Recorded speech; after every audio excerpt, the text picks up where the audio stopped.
Welcome to my new mini blog and समस्त को राधे राधे। आज थी मोर ओटी बलेसी एग्जाम एटा मुझे बाहरी पड़ी घर कॉलेज की देख एटा मुझे पहुँची गली फाइनाली मुझे कॉलेज के पहुँची गली देखुच एटा कॉलेज ना भी लिखाई आटा चारिआड़ मुझे देखी दूसरी आड़े सिक्यूरीटी भी बसीचन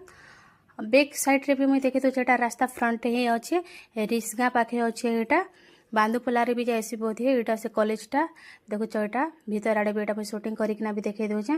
देखुच बहुत बड़ कॉलेजटे आ चलो तमके मोर टाइम टेबल भी देखीदेवी केतेटारू केतेटा मोर कटा थिला मोरटा थिला 9टारू 10:30 थिला तापर आमे आसला परे भी आ भाई मानकटा थिला एटा होछ टाइम टेबल केतेटारू कॉलेजटा खोला जाइसी जे एटा थिला आ आड़े रहला कॉलेज ना देखी पारुथिबो एटा तो पढ़ी पारुथिबो एटा कलाहांडी भवानी पाटना रे ही मोरटा थिला आ आज 27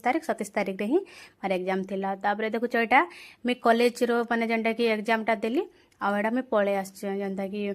इंटरव्यू सरीगला तापर रिटर्न करवाटा एटा बोल के मुई नहीं जानी थी कि एटा शूटिंग होचे बोली कि ना परे जेते मोबाइल के देखली तो जानि पाली एटा सब भाई माने भी आसुचन कि केनाळो आसीतिले एग्जाम देवा लगी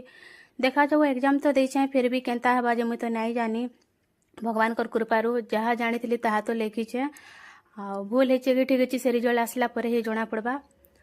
बाकी ऑनलाइन रे एग्जाम होतिला ऑफलाइन रे नहीं होते आ इनके जीवा लगे बोले भी सब डॉक्यूमेंट भी देवा के पड़ूला आधार पास फोटो कार्डटा माने क्वालिफिकेशन सर्टिफिकेट तापर फाइनाली मुई बाहरी गली तार जिते मुझे जानली शूटिंग अच्छे बोली मुझे हसी दे।